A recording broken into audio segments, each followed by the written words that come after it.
People say it takes time for a marriage to fall apart. That's a lie. Sometimes it snaps like a brittle bone, quietly, suddenly, in a moment you don't come back from. My name's Eli Morgan. 41 years old. Third-generation apple farmer in Phelps Hollow, upstate New York. It's the kind of place where strangers wave from pickup trucks and you can't get a decent cell signal, but the trees talk to you if you know how to listen. I was raised on this orchard, 12 acres of Rome beauties, Honeycrisp, and one old northern spy tree that my granddad planted during the war. After Dad passed in 18, I took over the farm full-time. It wasn't glamorous, but it was ours. So was Cassie. We'd been married 12 years. She came from Syracuse originally, city girl with wine-colored lipstick and a laugh that used to carry across the orchard rows like music. We met when she came through town on some regional tourism grant project. Said she wanted to document rural traditions for a podcast. I fixed her flat tire outside the diner, and the rest fell into place like good rain on hard soil. She wasn't like anyone else in Phelps Hollow. She read books without pictures on the cover. She drank red wine and used words like bourbon forward and brunch. My mother didn't get her. Neither did most of the town. But I did. Or I thought I did. We couldn't have kids. Tried for a few years. Tests, hormones, doctor's visits in Albany. That changed something between us, like a slow leak in a tire you don't notice until the whole thing goes flat on you. She started sleeping late, going into town more. Teaching yoga at the community center. Hosting book clubs that never read the same book twice. I chalked it up to restlessness. Farming life isn't easy for someone who dreamed of NPR and Paris. I didn't see it until last October. There's a line I replay in my head. Over and over. Cassie had been distant all month.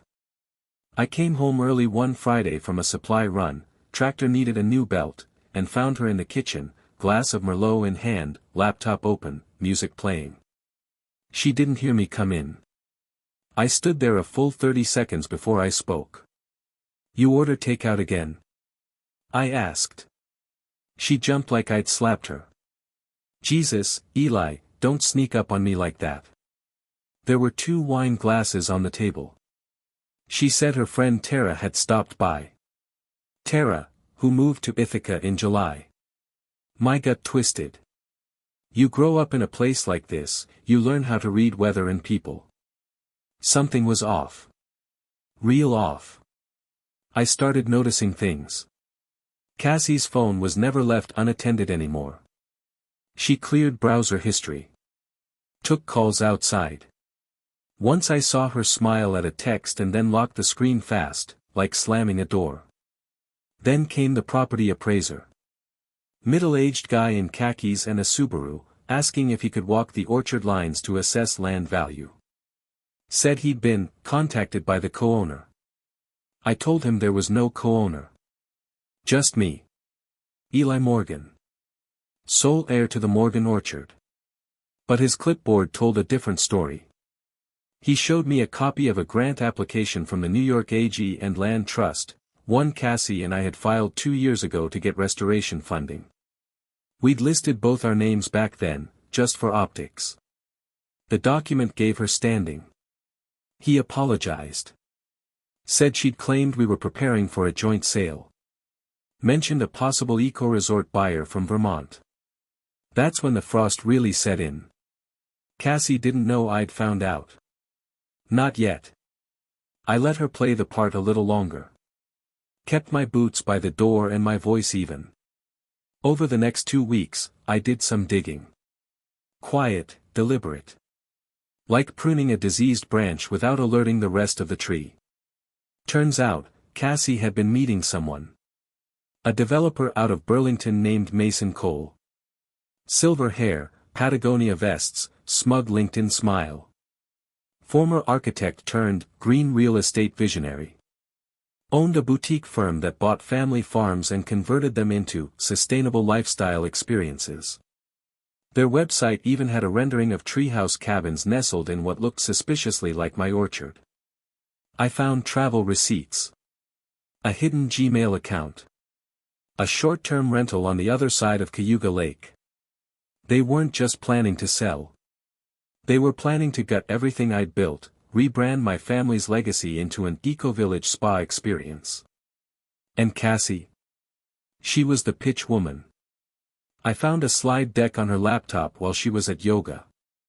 Title slide read: The Morgan Experience, Where Luxury Meets Heritage. My blood ran colder than a February frost.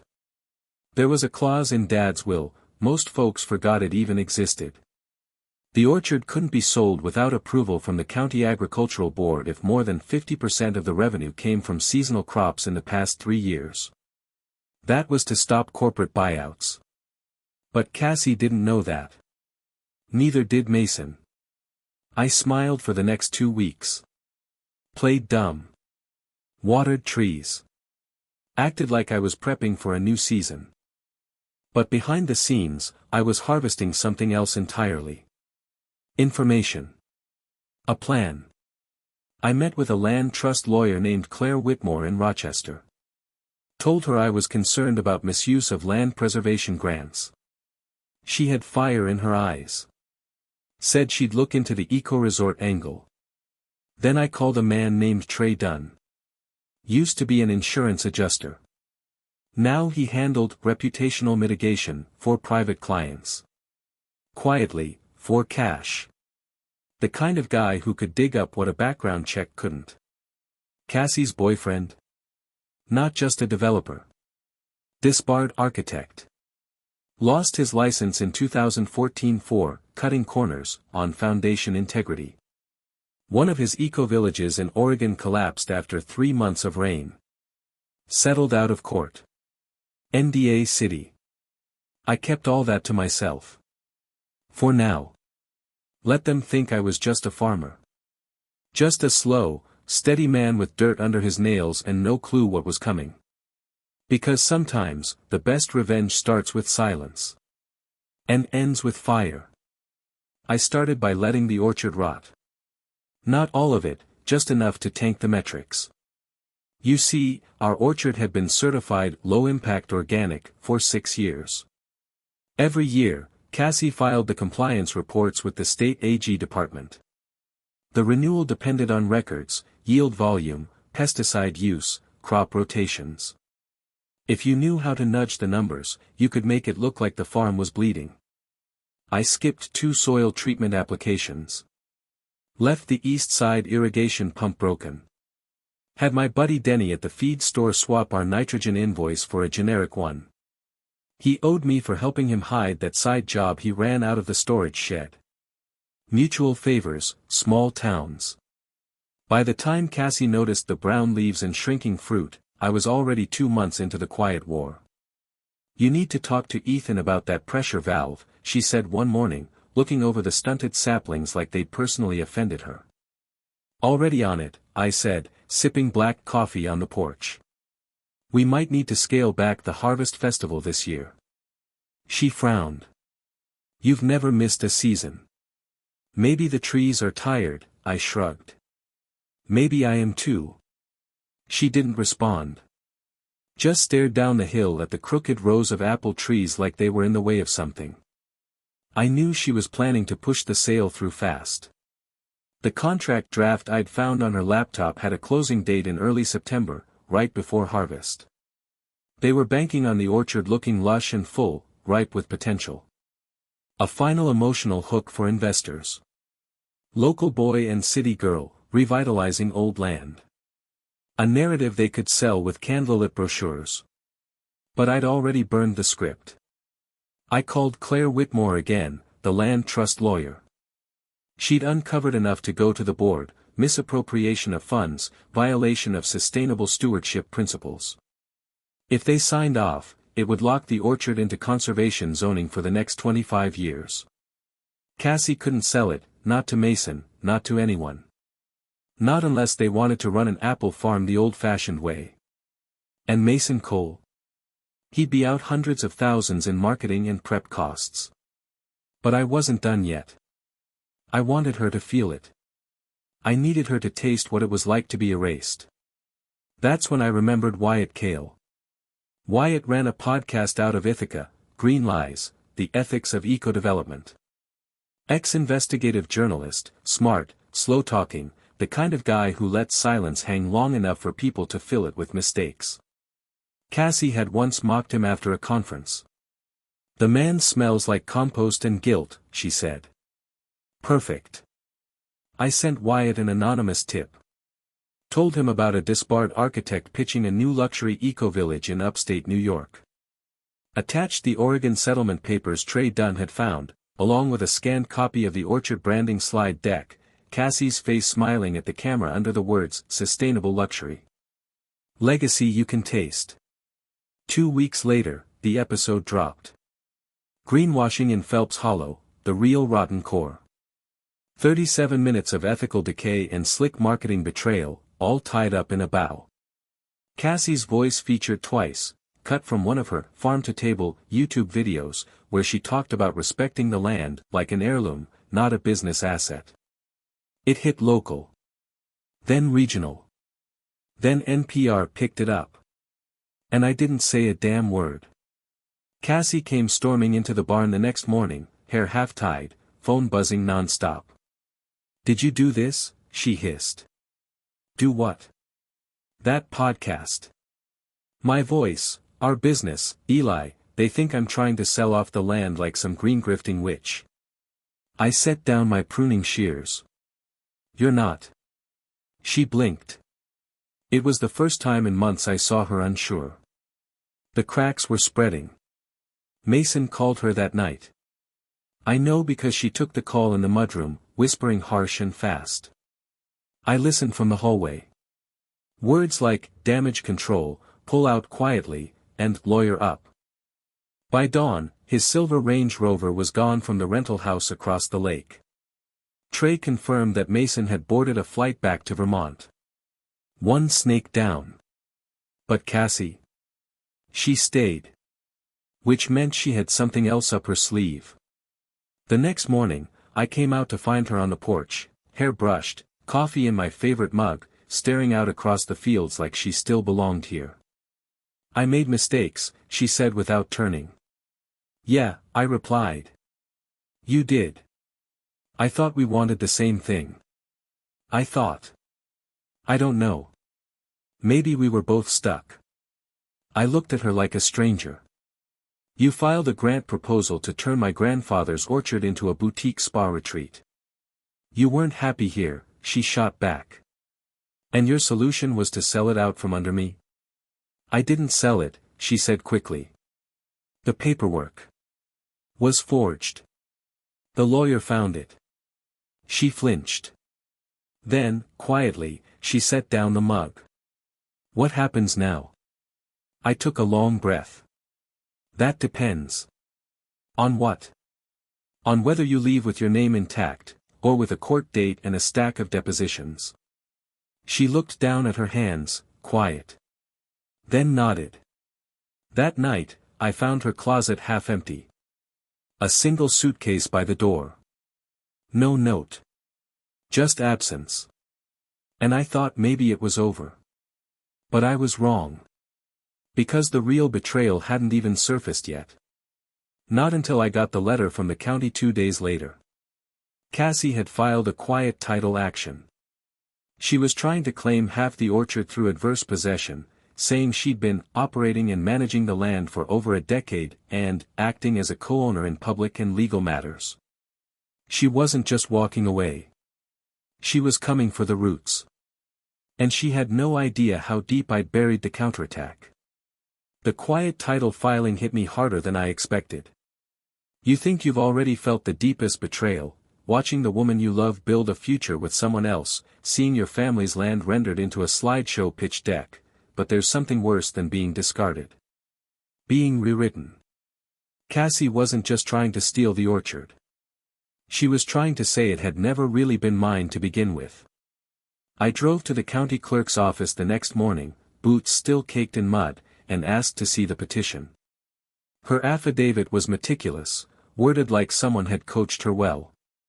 She claimed she'd helped manage orchard finances, filed official paperwork, and maintained direct agricultural involvement since 2012. Claimed she co-led the restoration initiative. Claimed the orchard was as much hers as mine, in spirit if not in law. And technically, that's what quiet title actions feed on. Time, ambiguity, and public silence. But she made one mistake. She underestimated how well I knew my own past. There was a name on her affidavit I hadn't heard in years. Eunice Garrison. My father's old secretary. She worked for my granddad, too, back when the orchard was more than just fruit, it was a damn community fixture. Eunice handled every land renewal, every grant app, every county inspection. She retired in 2009 after 42 years. Moved to a small cottage 3 miles north, past the quarry line. Cassie claimed Eunice had, informally confirmed, her status as a co-manager of the land.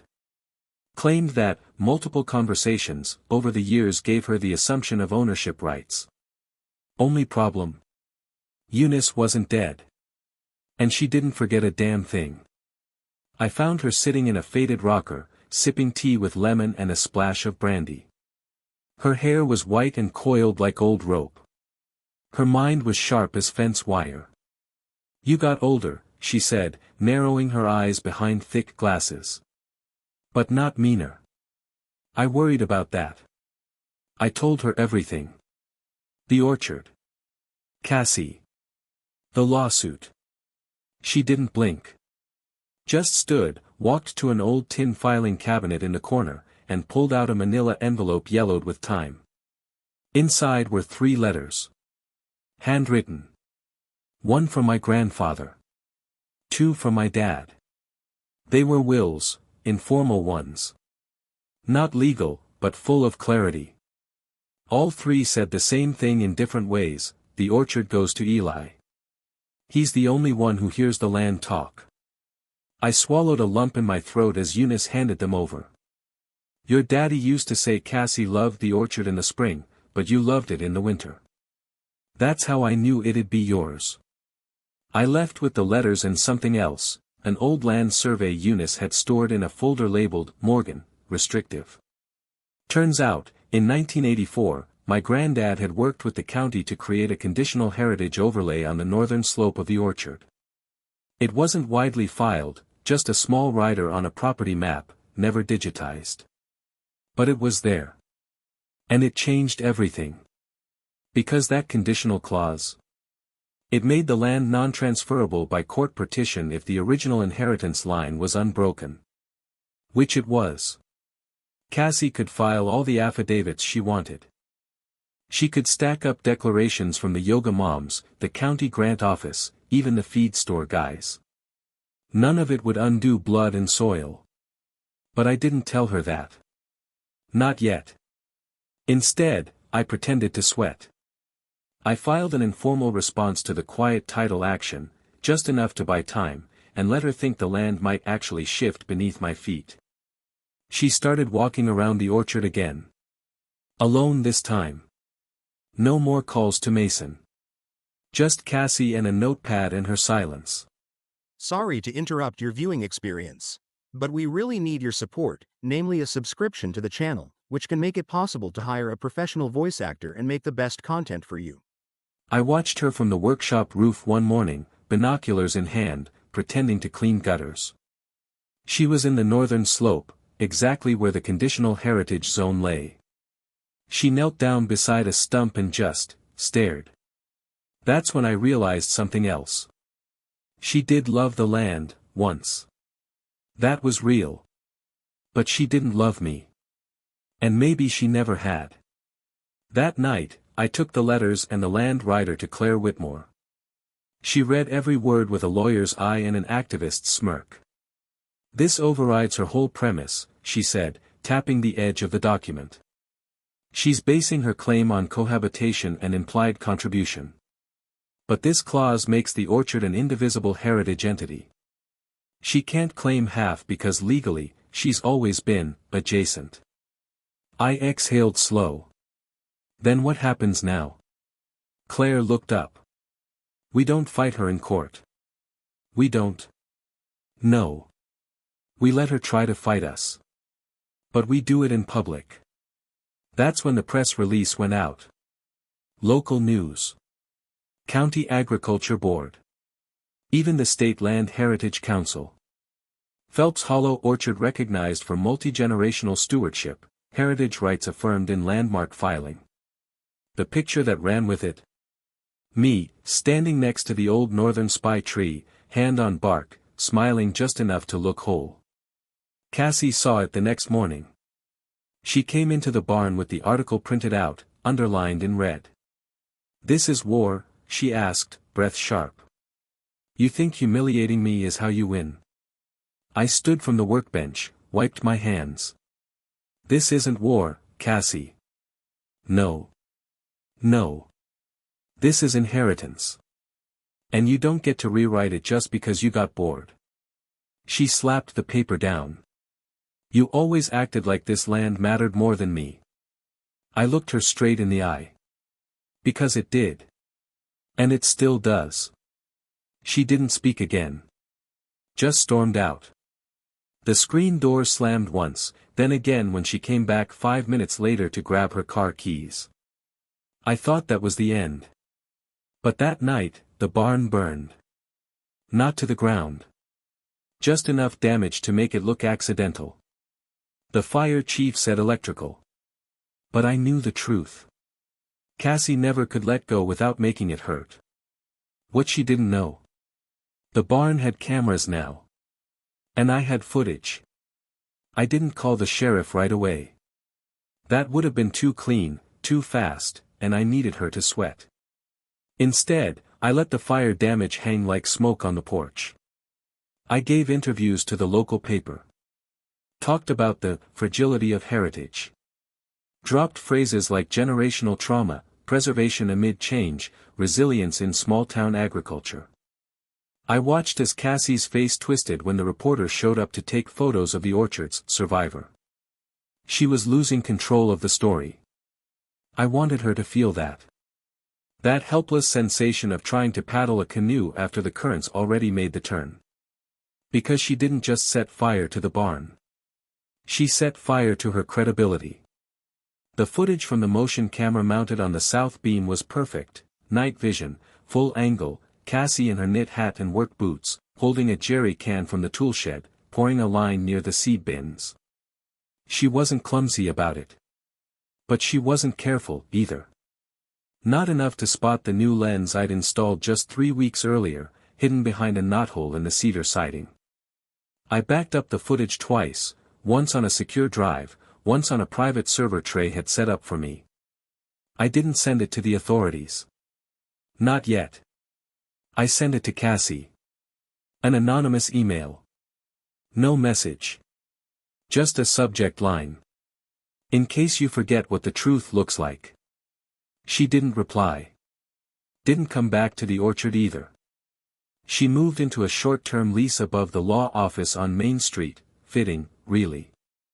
Close to legal power, far from the soil. Word got around that she was preparing to sue again. Her quiet title case had collapsed once Claire filed the Heritage Clause paperwork, but rumor was, she was considering a civil damages suit, emotional duress, unfair financial separation, joint venture dissolution. Bullsh T, in other words. But dangerous Bullsh T. So I lit a fuse of my own. I reached out to Wyatt Kale again, the podcast guy. Told him I had new developments on the greenwashing widow. I offered an exclusive, full access to Cassie's forged grant documentation, her fake expense filings from 2 years ago. Turns out she'd double-billed 3 receipts from the Restoration Grant Fund, and footage of the fire incident, just blurred enough to hide her identity, but suggestive enough to raise hell. Wyatt went wild. Episode 2 dropped a week later. Smoke and soil, the green lie grows. The teaser. First she tried to sell the land. Then she tried to erase the man who owned it. Now, someone's trying to burn the past to the ground, literally. Public sympathy shifted. Again. But this time, people weren't just whispering about Cassie behind closed barn doors, they were posting. Tweeting. Sharing think pieces. A writer from Mother Jones emailed me, asking if she could feature the orchard as a case study in ecological manipulation through personal betrayal. I told her no. I didn't need national attention. I needed Cassie to feel alone. Really alone. The kind of silence that makes you wonder if your shadow's judging you. Then came the final blow. Trey, my reputational mitigation guy, came through with something I didn't even know I needed. Cassie wasn't just romantically linked to Mason Cole. They'd registered an LLC together. 6 months before she filed the quiet title suit. Co-owners. Name of the LLC? Morgan Legacy Retreats. Using my family name. My orchard story. My bloodlines and headlines and carefully preserved photo albums, all twisted into a brand built on betrayal. I ran the name through state business databases. Trey was right. Cassie Morgan, she never changed her name, was 51% owner, Mason Cole 49%.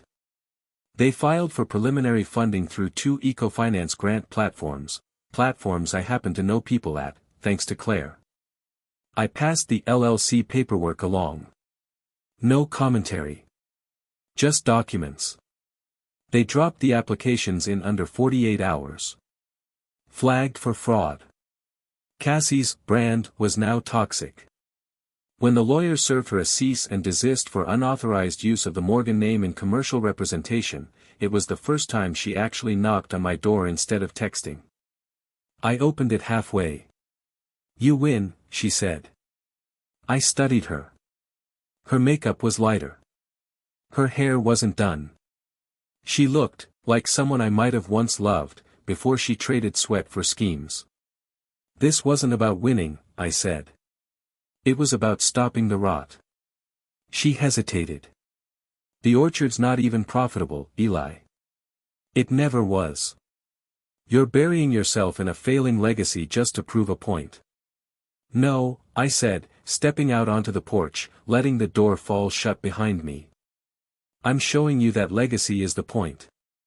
For a moment, I thought she might cry. But she didn't. She turned, walked down the steps, and got into the car she used to say was too shiny for a place like this. I watched the taillights disappear over the hill, behind the row of overgrown crabapple trees I never did get around to pruning. That night, I didn't sleep. Not because I regretted anything. But because I was finally free. And freedom, after so much silence, feels like a thunderclap in your ribs.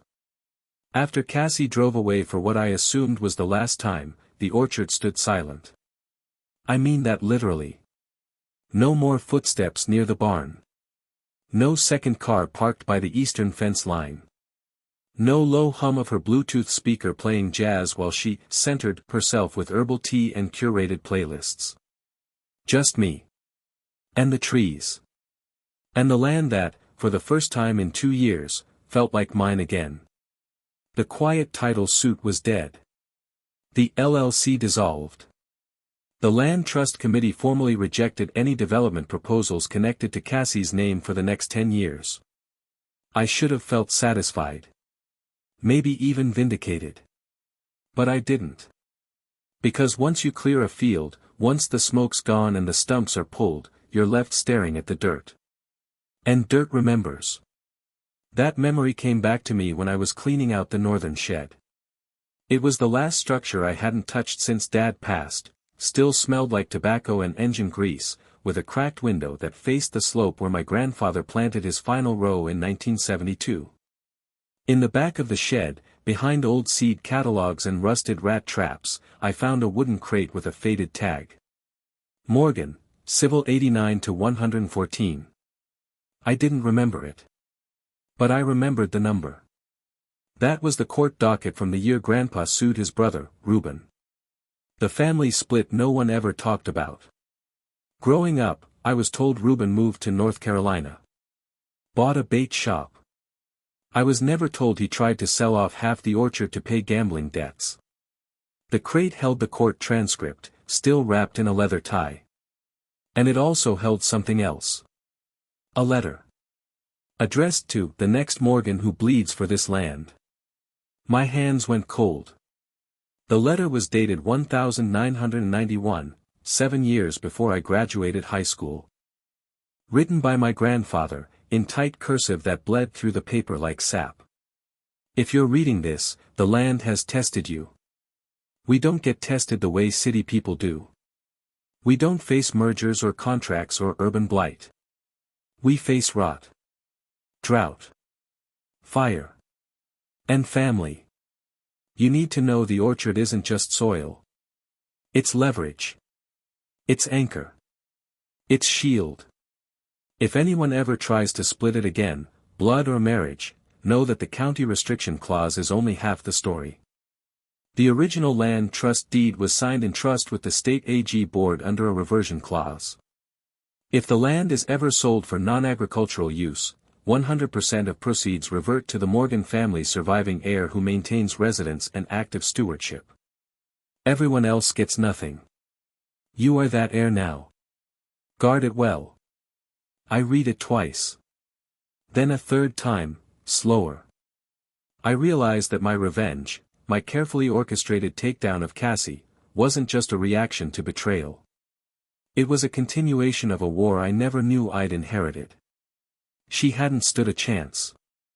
Not because I outwitted her. Because the orchard had already buried its defense in the legal soil decades ago. I spent the rest of the day contacting the state AG board. Found the archived deed. Cross-verified the reversion clause. My inheritance was absolute. But the timing of it all nagged me. Why did Cassie act when she did? Why now, after 12 years? That night, curiosity overruled exhaustion. I went back through the documents Cassie left behind, the USB drive she thought I never found. Among tax documents and pitch decks was a folder titled, Civil Morgan Reopen. Inside, I found something I wasn't ready for. Cassie had been in touch with Reuben Morgan's grandson. A guy named Caleb. Lived in Winston-Salem. 33. Landscape architect. No kids. A quiet record of small business loans and debt. They'd exchanged 37 emails over 4 months. And 2 flights. One of them. To Syracuse. 1 month before she filed the quiet title. I felt the heat rise behind my ears. Cassie hadn't just betrayed me. She'd reached into the past to recruit help. Tried to revive an old wound. She was going to package the orchard as a generational redemption arc, Morgan family, reunited after historic schism, finding purpose through green development. And if it worked? She would have erased the shame of what Reuben did, made herself look like the bridge between bloodlines. Problem was, she didn't know the reversion clause nullified any Morgan claim that wasn't directly tied to land stewardship. Caleb never lived here. Never worked the orchard. Never planted a tree or built a row. Which meant, by law, he was just another outsider. Like her. And that was the twist that finally broke something in me. She hadn't just stopped loving me. She'd stopped believing I deserved the land. As if she could reassign my own blood to someone who hadn't bled for this place. That was the last straw. I printed out the emails. Sent copies to my lawyer, Claire, and to the county board just to keep the record straight. Then I mailed a copy to Cassie's P.O. box with a yellow sticky note. You weren't the first. You won't be the last. But you were the most foolish. No signature. Just the truth. After that, I changed the locks, replaced the mailbox, and hired a kid from town to fix the barn roof with old reclaimed timber from the mill. He asked why I was bothering, wasn't like I was throwing harvest festivals anymore. I just smiled. Sometimes you fix things, I said, because it pisses people off to see you rebuild. He laughed like he thought it was a joke. But it wasn't. The orchard turned golden that October. Warm days, crisp nights, the kind that make apples snap clean and tart. I walked the rows at sunrise, the soil crunching soft beneath my boots. A silence had settled across the trees. Not absence, not loneliness. Relief. Cassie never responded to the envelope I sent. No threats. No letters from her lawyer. She knew.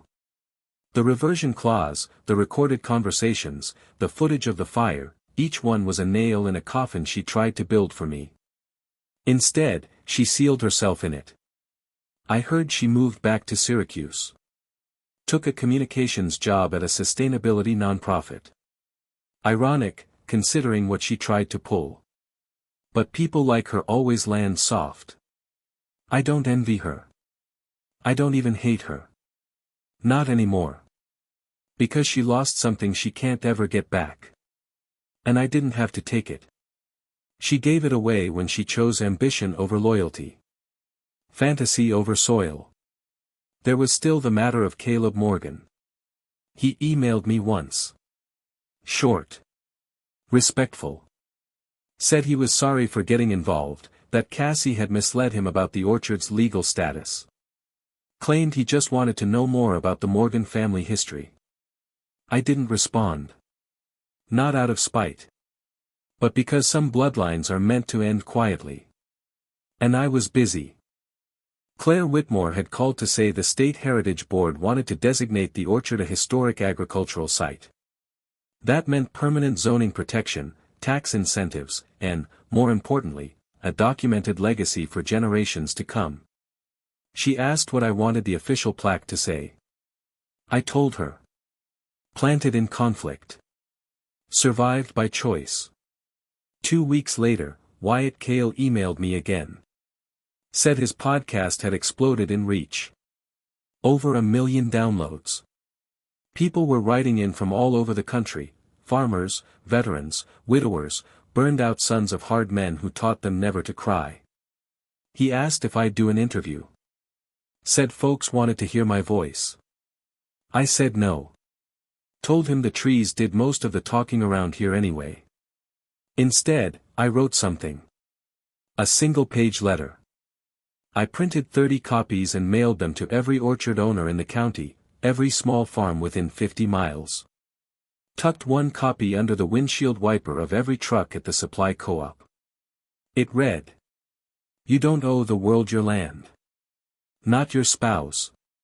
Not your cousin. Not your state rep or banker or some city developer with a glossy brochure. You owe it your hands. You owe it your silence when the wind changes. You owe it the stubbornness to outlast the people who mistake fruit for profit. Don't sell your roots just because someone else forgets how deep they go. There was no signature. But everyone knew where it came from.